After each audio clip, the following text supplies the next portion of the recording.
नमस्कार दोस्तों, श्री मंदिर पर आपका स्वागत है। देवी भगवती के 8वें शक्ति स्वरूप को माता महागौरी के नाम से जाना जाता है। मां महागौरी के पूजन का विशेष दिन है नवरात्रि का 8वां दिन, जिसे महाअष्टमी भी कहा जाता है। इस दिन संपूर्ण विधि से माता महागौरी के ध्यान और पूजन से भक्तों का कल्याण होता है और इनकी कृपा से कई असंभव कार्य भी संभव होने लगते हैं। मां महागौरी का स्वरूप अत्यंत गौर वर्ण और दिव्य है। मां के गौर वर्ण को शंख, चंद्र और कंद के फूल के समान माना गया है। माता महागौरी का वाहन वृषभ है। इनकी 4 भुजाएं हैं। इनके एक दाहिने हाथ में त्रिशूल है और दूसरा दाहिना हाथ अभय मुद्रा में है। मां ने बाएं हाथ में डमरू धारण किया है और एक अन्य बायां हाथ वरद मुद्रा में है। इस स्वरूप में मां अत्यंत शांत प्रतीत होती हैं। माता महागौरी पूर्णतः श्वेत वस्त्र और आभूषण धारण करती हैं, इसलिए इनका नाम श्वेतांबर धरा भी है। तो अब हम आपको मां महागौरी की उत्पत्ति की कथा सुनाएंगे, लेकिन उससे पहले हम सभी मिलकर मां के फलदायक मंत्र का उच्चारण करते हैं। ओम देवी महागौर्यै नमः। ओम देवी महागौर्यै नमः। ओम देवी महागौर्यै नमः। चलिए अब कथा प्रारंभ करते हैं। पुराणों में वर्णन है कि अपने बाल्यकाल से ही माता पार्वती मन ही मन भगवान शिव को अपना पति मान चुकी थी।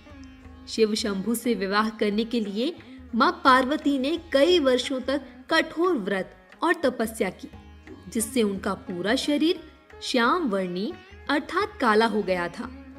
और फिर एक समय ऐसा आया जब भगवान शिव मां पार्वती की कठिन तपस्या से प्रसन्न हुए और उन्हें पत्नी रूप में स्वीकार कर लिया।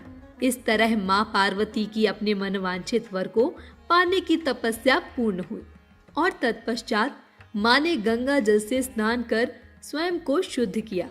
वर्षों तक किए गए कठिन तप और उसके बाद गंगा जल से किए गए स्नान से माता का रूप अत्यंत गौर वर्ण और कांतिमय हो गया। मां की आभा एक शंख और चंद्र के समान श्वेत थी और इसीलिए उनके अति गौर वर्ण के कारण उन्हें देवी महागौरी के नाम से जाना जाने लगा। तो यह थी मां आदि शक्ति के महागौरी स्वरूप की उत्पत्ति की कथा। चलिए अब जानते हैं नवरात्रि के 8वें दिन माता महागौरी की पूजा से जुड़ी अन्य जानकारियों और इससे भक्तों को होने वाले लाभ के बारे में। मां महागौरी छाया ग्रह कहे जाने वाले राहु की शासक हैं। इसलिए जो साधक राहु के बुरे प्रभावों से पीड़ित हैं, उन्हें मां के स्वरूप की पूजा अवश्य करनी चाहिए। इससे उन्हें राहु दोष से होने वाली बाधा से मुक्ति मिलती है। महाअष्टमी के दिन विवाहित महिलाएं अपने सौभाग्य की रक्षा के लिए देवी मां को चुनरी का चढ़ावा भेंट करती हैं। महाअष्टमी के दिन बहुत से घरों में कन्या पूजन भी किया जाता है। कन्याओं को साक्षात मां दुर्गा का रूप माना जाता है, इसलिए इस दिन कन्याओं को घर बुलाकर उन्हें हलवा पूड़ी, खीर आदि का भोजन करवाने से मां आदि शक्ति से सारे सुखों का आशीर्वाद मिलता है। मां महागौरी का ध्यान करने से साधकों में सात्विक विचारों की वृद्धि होती है और उनका चंचल मन एकाग्र होता है। माता की आराधना से उनके भक्तों के कष्टों का नाश होता है और माता की कृपा से वे संपन्न होकर अपना जीवन व्यतीत करते हैं। हम आशा करते हैं कि मां महागौरी की कथा और उनसे जुड़ी अन्य जानकारियां आपको पसंद आई होंगी। चूंकि नवरात्रि पर महाअष्टमी की पूजा को बहुत महत्वपूर्ण माना गया है, इसलिए श्री मंदिर पर आपके लिए उपलब्ध है महाअष्टमी की संपूर्ण पूजा विधि। इसका लाभ अवश्य उठाएं और अपनी नवरात्रि को सफल बनाएं। आपकी यह नवरात्रि शुभ एवं फलदायक हो। इन्हीं शुभकामनाओं के साथ जय मां महागौरी की, जय मां अम्बे।